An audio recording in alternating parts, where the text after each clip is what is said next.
Hello दोस्तों, स्वागत है आपका अपने YouTube चैनल ऑनलाइन तैयारी क्लासेस में। और दोस्तों आज हम देखने वाले हैं अपने जियो टेक्निकल इंजीनियरिंग का एक और इम्पोर्टेंट टॉपिक जो कि हमारा फ्लोनेट। बट इस वीडियो को स्टार्ट करने से पहले मैं बता दूं आपको कि हमने इस सब्जेक्ट पे और भी वीडियोस बना रखे हैं। अगर आपने हमारी वे वीडियोस नहीं देखी हैं तो हमने उनकी प्लेलिस्ट का लिंक डिस्क्रिप्शन में दे रखा है, वहाँ से देख सकते हैं, या आप हमारे चैनल की प्लेलिस्ट में भी जाकर देख सकते हैं। ठीक, तो इस वीडियो को स्टार्ट करते हैं। सबसे पहले आता है हमारा फ्लोनेट होता क्या है। तो फ्लोनेट क्या होता है हमारा? अ grid obtained by drawing a series of equipotential lines and stream lines. अगर हम इक्विपोटेंशियल लाइन की और स्ट्रीम लाइन की सीरीज ड्रॉ करते हैं और उससे हमें एक ग्रिड मिलती है, यही ग्रिड क्या कहलाती है दोस्तों? यही कहलाती है हमारी फ्लोनेट। ठीक, अब समझते हैं कि ये इक्विपोटेंशियल लाइन क्या है और हमारी स्ट्रीम लाइंस क्या है। तो होता क्या है, पहले जैसे ये सारी जो लाइन हमारी ये क्या है, ये है इक्विपोटेंशियल लाइंस, और हमारी ये वाली जो लाइन है दोस्तों ये क्या है, ये सारी स्ट्रीम लाइन। ये है क्या, ये देखते हैं। तो इक्विपोटेंशियल लाइन हमारी वो लाइन होती है, अगर मान लीजिए एक पॉइंट देखा मैंने, उस पर एक पोटेंशियल था, सेम उतना ही पोटेंशियल दूसरे पॉइंट में मिला, तीसरे जगह पे भी एक मिल रहा है, तो मैं क्या करूंगा, इन सारे पॉइंट को जिनका इक्वल पोटेंशियल है उन्हें जोड़ देता हूं, तो हमें क्या मिलती है, हमें एक लाइन मिलती है, और उसी लाइन को हम कहते हैं क्या, इक्विपोटेंशियल लाइन। अब आती है स्ट्रीम लाइन्स। तो स्ट्रीम लाइन हमारी वो लाइन होती है जिसके अलोंग क्या होता है, हमारा फ्लो रहता है, जिसके अलोंग फ्लो अकर करता है, वो क्या रहती है, वो रहती है हमारी स्ट्रीम लाइन्स। ठीक, ये समझ गए। अब होता क्या है, अगर मैं दो इक्विपोटेंशियल लाइन ड्रॉ करता हूं और उसी में मैं दो स्ट्रीम लाइन भी ड्रॉ कर देता हूं, तो इस बाउंड्री के बीच में जो मुझे एरिया मिलता है, जैसे हमने शेड कर रखा है, ये जो एरिया मिलता है इसको क्या कहता हूं मैं, इसको कहता हूं मैं फ्लो फील्ड। इसको क्या कहता हूं दोस्तों, इसको कहता हूं मैं फ्लो फील्ड। ठीक, अब जितनी हमारे, अगर मान लीजिए स्ट्रीम लाइन को मैं साइन से रिप्रेजेंट करूं और इक्विपोटेंशियल लाइन को मैं फाई से रिप्रेजेंट करूं, तो याद रखिएगा हमेशा जो स्ट्रीम लाइन है और हमारी इक्विपोटेंशियल लाइन है वो दोनों आपस में इंटरसेक्ट करते हैं कितने पे, 90 डिग्री पर। तो phi and psi and phi intersect at 90 degree, at 90 degree. ठीक दोस्तों, ये हमारा फ्लो फील्ड ये 90 डिग्री पे इंटरसेक्ट करते हैं। और दो स्ट्रीम लाइन के बीच में, ये मेरी दो स्ट्रीम लाइन है मान लीजिए, ये और ये दो स्ट्रीम लाइन के बीच में जितना भी एरिया होता है हमारा, ये पूरा एरिया जो है ये क्या कहलाता है दोस्तों, ये कहलाता है हमारा फ्लो चैनल। और जब भी हम फ्लो नेट ड्रॉ करेंगे तो याद रखिएगा कि हर फ्लो चैनल में जो डिस्चार्ज होगा वो सेम होगा। ये भी एक अलग फ्लो चैनल, ये भी हमारा दोस्तों एक अलग फ्लो चैनल रहा। तो मैंने माना यार इस वाले चैनल में मेरा डिस्चार्ज है डेल्टा क्यू है, तो इसमें भी डेल्टा क्यू होगा, इसमें भी डेल्टा क्यू होगा, इसमें भी डेल्टा क्यू होगा। ठीक, अब आता है इक्विपोटेंशियल ड्रॉप। मान लीजिए कि इस लाइन का जो मेरा इक्विपोटेंशियल था वो φ1 था, इसका φ2 था पोटेंशियल, इसका φ3 था, इसका φ4 था और इसका φ5 था, यानी हर लाइन का अलग अलग पोटेंशियल था। इस लाइन का पूरी का सेम रहेगा, लेकिन आपस में इन लाइन का अलग रहेगा पोटेंशियल। लेकिन जब मैं बात करूं इनके डिफरेंस की, कि मैं बात करूं φ1 माइनस φ2, वो हमेशा ही मेरा इक्वल किसके, φ2 माइनस φ3 के, यही हमेशा मेरा इक्वल किसके, φ3 माइनस φ4 के, और ये हमारा किसके इक्वल होगा, ये हमारा इक्वल होगा φ4 माइनस 5 के। और इन सब की वैल्यू मैंने माना क्या है, डेल्टा क्यू, डेल्टा फाई, इन सब की वैल्यू क्या है, डेल्टा फाई। यानी हर दो लाइन के बीच का इक्विपोटेंशियल ड्रॉप कैसा रहने वाला है, सेम रहने वाला है। तो इक्विपोटेंशियल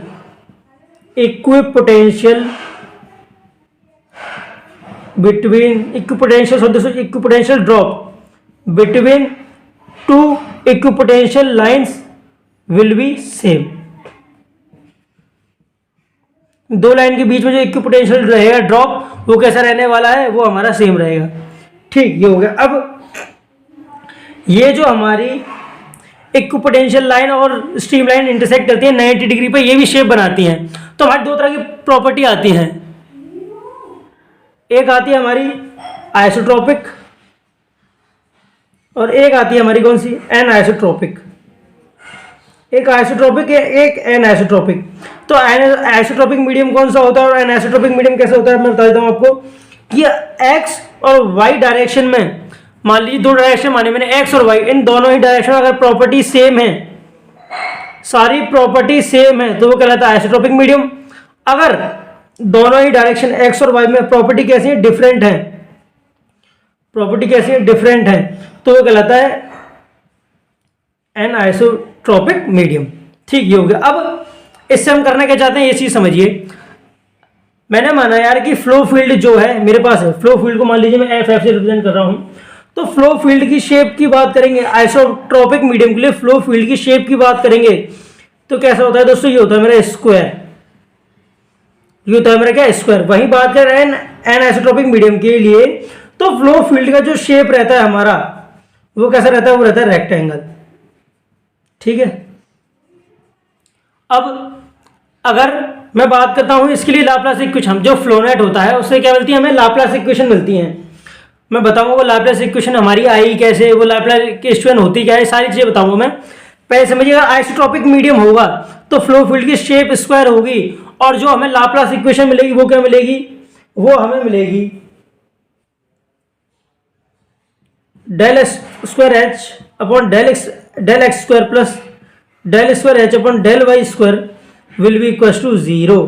तो ये हमें लाप्लास इक्वेशन मिलेगी आइसोट्रोपिक मीडियम के लिए। अगर भाई एन आइसोट्रोपिक मीडियम हो तो हमें लाप्लास इक्वेशन क्या मिलेगी, K x del square H upon del x square plus K y del square H upon del Y square equal to 0। तो जैसे देख सकते हैं के एक्स और के वाई क्या है दोस्तों, के एक्स है हमारा coefficient of permeability in X direction, और के वाई क्या है दोस्तों, ये हमारा coefficient of permeability in Y direction. H क्या है दोस्तों, एच होता है हमारा टोटल हेड लॉस, एच क्या है, टोटल हेड लॉस, एच है हमारा टोटल हेड लॉस। ठीक है दोस्तों, तो हमें इस तरीके से इक्वेशन मिलने वाली है। तो फ्लो नेट में हमने सबसे पहले डेफिनेशन पढ़ी, फिर देखा इक्विपोटेंशियल लाइन क्या है, हमारी स्ट्रीम लाइन क्या है, फिर हमने उसकी प्रॉपर्टीज देखी। प्रॉपर्टी पहली क्या थी, फाई जो हमारा साइन और फाई वो इंटरसेक्ट करेंगे किसमें, 90 डिग्री पे। इक्विपोटेंशियल ड्रॉप दो लाइन के बीच में हमारा सेम रहता है हमेशा, और उसका देखा हमने कि दो हमारी स्ट्रीम लाइन के बीच में जो एरिया था वो फ्लो चैनल कहलाता है हमारा, और हर फ्लो चैनल का डिस्चार्ज कैसा होने वाला है, हमारा सेम होने वाला है। हमने देखा कि दो इक्विपोटेंशियल लाइन और दो स्ट्रीम लाइन के बीच में जो हमारा एरिया आता है, ये एरिया जो ये कहलाता है फ्लो फील्ड, और इसकी शेप आइसोट्रोपिक मीडियम के लिए स्क्वायर होगी, एन आइसोट्रोपिक मीडियम के लिए कैसी शेप होने वाली है, इसकी रेक्टेंगल होने वाली है। ठीक, फिर दोनों ही हमने क्या किया, लाप्लास की इक्वेशन देखी। तो ये था हमारा फ्लो नेट। फ्लो नेट के बाद हमने क्या पढ़ी, हमने पढ़ी प्रॉपर्टी। पहले दोस्तों अब आता है क्या, Laplace equation of continuity for two dimensional flow. तो पहली बात हमने इसके लिए कुछ अजम्पशन ले रखे हैं, पहले वो अजम्पशन देख लेते हैं, फिर हम ये डायग्राम देखेंगे डायग्राम क्या है हमारा।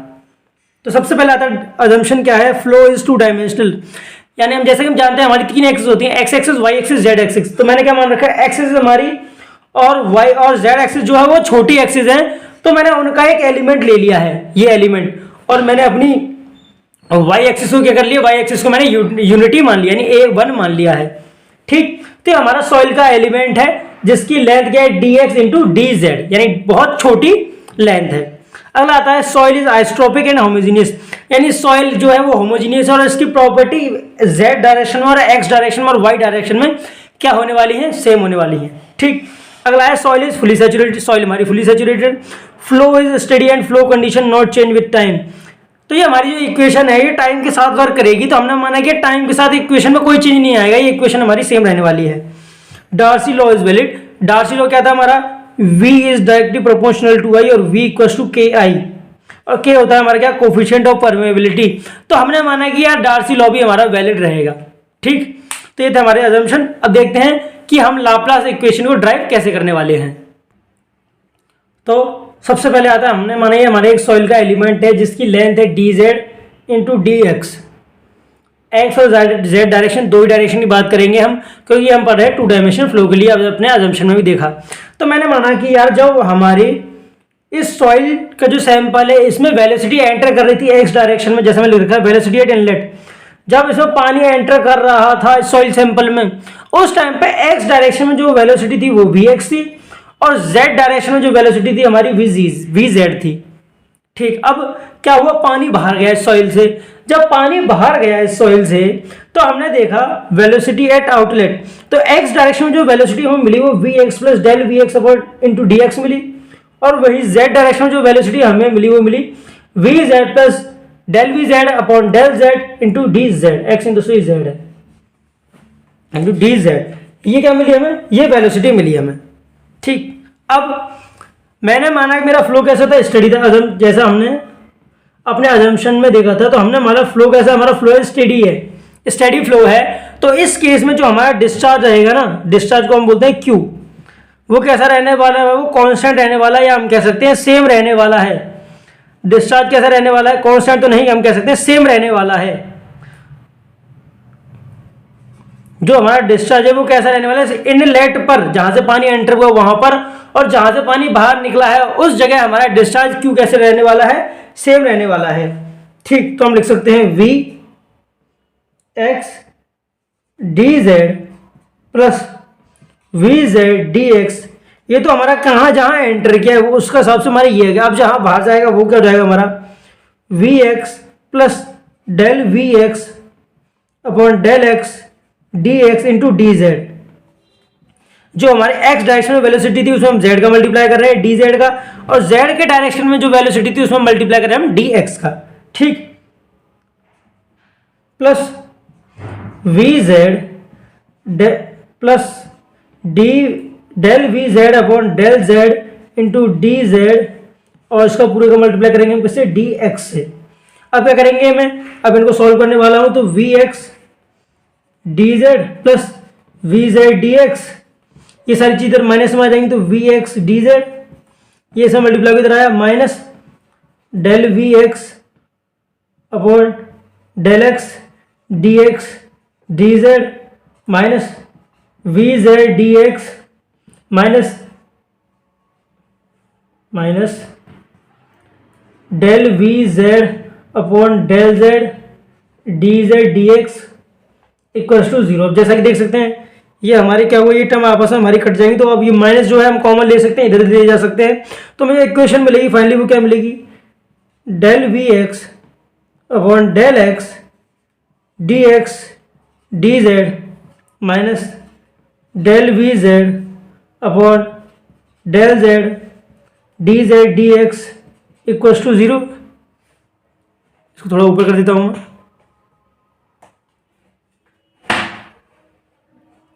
ठीक है दोस्तों, अब क्या मिलेगा हमें, हम देख सकते हैं कि डी एक्स डी जेड दोनों में कॉमन, जैसे कॉमन ले लेंगे तो हमें मिलेगा del we x upon del x minus del V Z upon del Z और d x D z equals to 0। ठीक दोस्तों, माइनस नहीं क्या हो जाएगा, प्लस हो जाएगा। हमने क्या किया, माइनस कॉमन लेकर उधर कर दिया था प्लस, तो ये भी हमारा plus.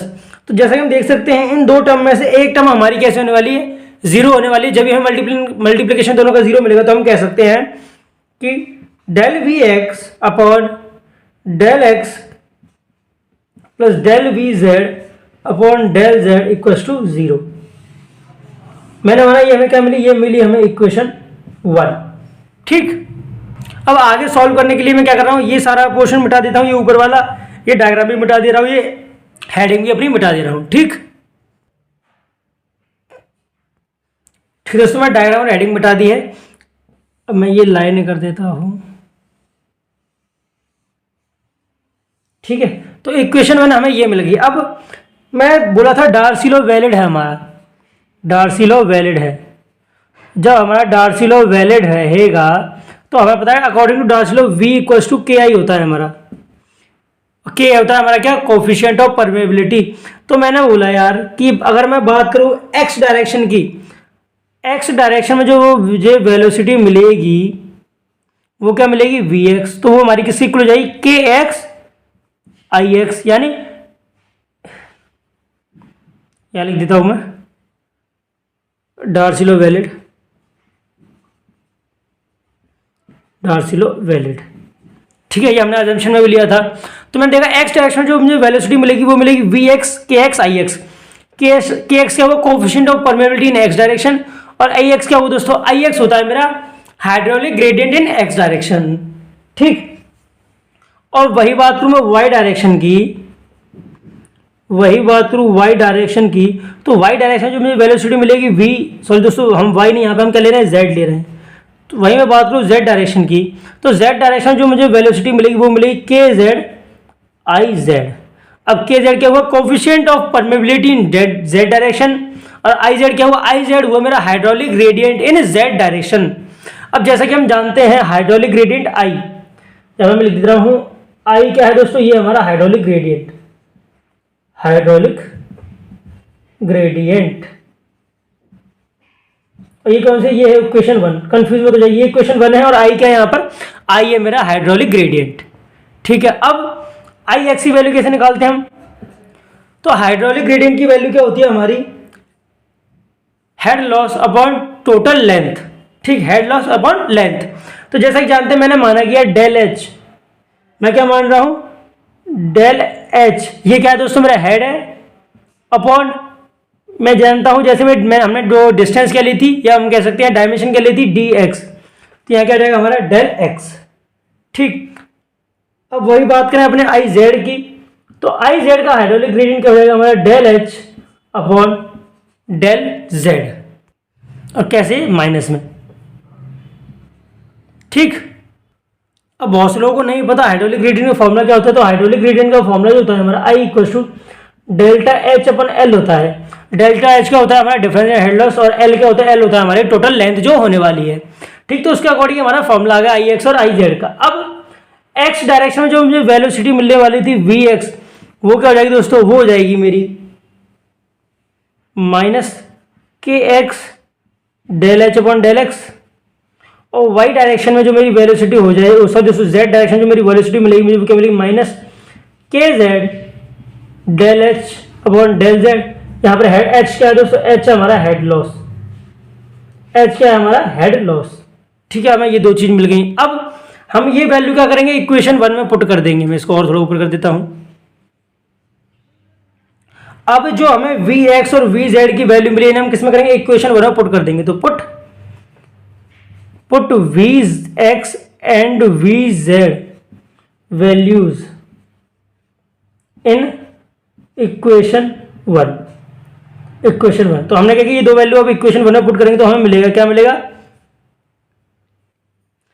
Minus K x del square H upon del x square minus K Z del square H upon del Z square equal to 0। हमने क्या किया, ये वैल्यू इस इक्वेशन में पुट कर दी। ठीक, अब यहां से हम क्या कर सकते हैं, फिर से जो अपना माइनस से कॉमन लेके इधर ले जाएंगे तो हमें मिलेगा K x del square H upon del x square plus K Z del square H upon del Z square equal to 0। अगर हमारा एन आइसोट्रोपिक मीडियम है, एन आइसोट्रोपिक मीडियम है, अगर हमारा एन आइसोट्रोपिक मीडियम है तो उसके लिए हमारी इक्वेशन बिल्कुल ठीक है, K x d square H upon d x square plus K z d square H upon d z square. But हमने शुरुआत में अजम्पशन में देखा था कि हमारे मीडियम कैसे होने वाला है, हमारा मीडियम होने वाला है आइसोट्रोपिक। अगर मीडियम हमारा आइसोट्रोपिक होगा तो हम जानते हैं आइसोट्रोपिक मीडियम के लिए होता है क्या दोस्तों, जो के एक्स है ये हमारा इक्वल होता है के जेड के और ये हमारा इक्वल होता है के वाई के। यानी हर डायरेक्शन में कोफिशिएंट ऑफ परमेबिलिटी हमारा कैसा होने वाला है, सेम होने वाला है।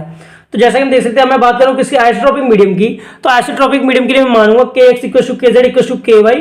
तो ये भी हम कॉमन लेके इधर ले जा सकते हैं, तो हमें मिलेगा del square H upon del x square plus del square H upon del Z square equal to 0। और यही क्या मिलेगी, यही हमें 2 डायमेंशनल फ्लो के लिए हमारी लाप्लास इक्वेशन मिल जाएगी। किसके लिए, आइसोट्रोपिक मीडियम के लिए। यहाँ पे हमने इक्वेशन जेड के लिए लेके क्या हम चाहते तो यहाँ पे वाई भी ले सकते। होता क्या है कि हमारी ज़्यादातर बुकों में जेड डायरेक्शन में दे रखी है सारी कैलकुलेशन, इसलिए मैंने जेड लिया कि अगर आप बुक से पढ़ें तो आपको कोई दिक्कत ना हो।